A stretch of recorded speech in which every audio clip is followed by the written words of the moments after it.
Budgets are balancing acts, and today's was no different. The Chief Minister began his address talking not only of economic growth, but of the cultural, social growth of a community.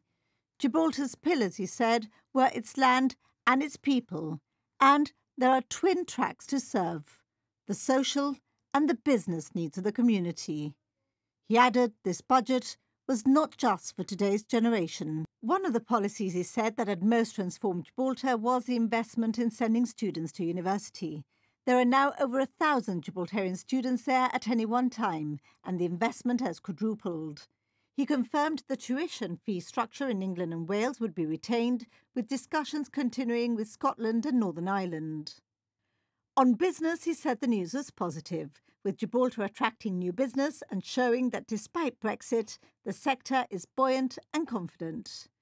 There was growth, he said, in all areas of port activity and in visitors both staying and visiting Gibraltar. Unemployment at the record low of 45 and net public debt reduced by 1% to £324 million.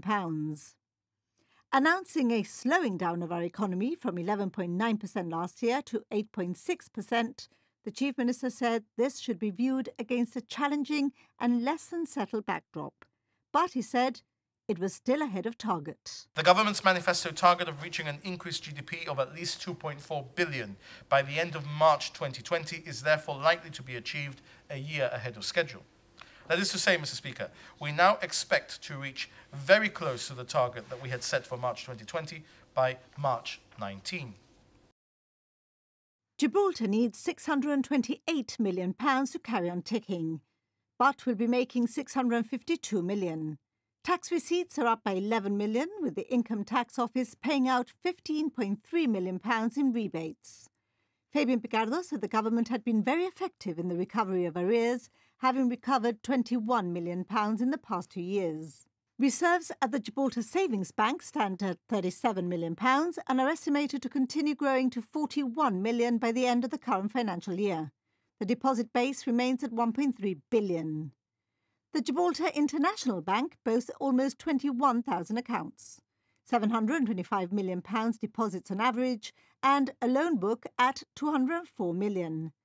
The bank turned its first profit this month and is projected to turn a profit for the full year. Tobacco licence fees go up, as does duty on tobacco products in general. Duty on cigarettes goes up by £1 a carton. Duty on a range of alcoholic products also goes up. Diesel goes up, as does unleaded petrol. An important measure is that vehicle registrations for private vehicles powered solely or partially by internal combustion engines will be prohibited by 2030. As from 2035, only fully electric vehicles will be able to be registered. Anyone who installs a mechanism for the electric charging of a vehicle will be able to claim £2,000 of tax against it. Import duty is abolished on paper products and increased on plastic.